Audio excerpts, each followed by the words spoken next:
আসসালামু আলাইকুম। অনেকদিন পরে ফেজে একটা ভিডিও আপলোড করলাম। আজকে যে ভিডিওটা আপলোড করতেছি সেটাও একটা ফোন পেয়ে আমি ফোনটা ফেরত দিয়েছি। আমি যাচ্ছিলাম গুলশান থেকে ধানমন্ডি, তো সিএনজিতে উঠার পরে দেখলাম সিএনজি সিটে একটা ফোন পড়ে আছে। ফোনটা আমি হাতে নিয়ে অনেকক্ষণ অপেক্ষা করলাম, দেখলাম যে কোনো কল আসতেছে না ফোনে। মোবাইলটা আনলক করা থাকার কারণে আমি যে ফোন হারানো ব্যক্তির একজন বিশ্বস্ত লোক খুঁজতেছিলাম, মনে হচ্ছিল ওনার ওয়াইফই হবে। তখন ওনাকে মেসেজ করলাম হোয়াটসঅ্যাপে, পরবর্তীতে ওনাকে আমাকে কল করলো এবং ওনার সাথে বিস্তারিত বললাম যে আমি এভাবে ফোনটা পেয়েছি।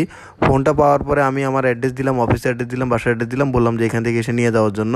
সবচেয়ে মজার কথা হচ্ছে যে ওনাকে যখন আমি ফোনটা ফেরত দিলাম তখন উনি আমাকে 100 টাকা দিল, যে আপনি 100 টাকা দিয়ে চা খান।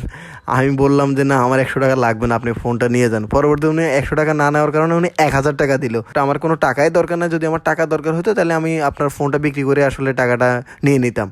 পরবর্তীতে উনি আমাকে টাকা দিয়ে আসলে আর ম্যানেজ করতে পারলো না। জাস্ট আমি বললাম যে আপনি আমার জন্য দোয়া করবেন, এই নেন আপনার ফোনটা। লোকটা ব্যারিস্টার ছিল, তো উনি পরবর্তীতে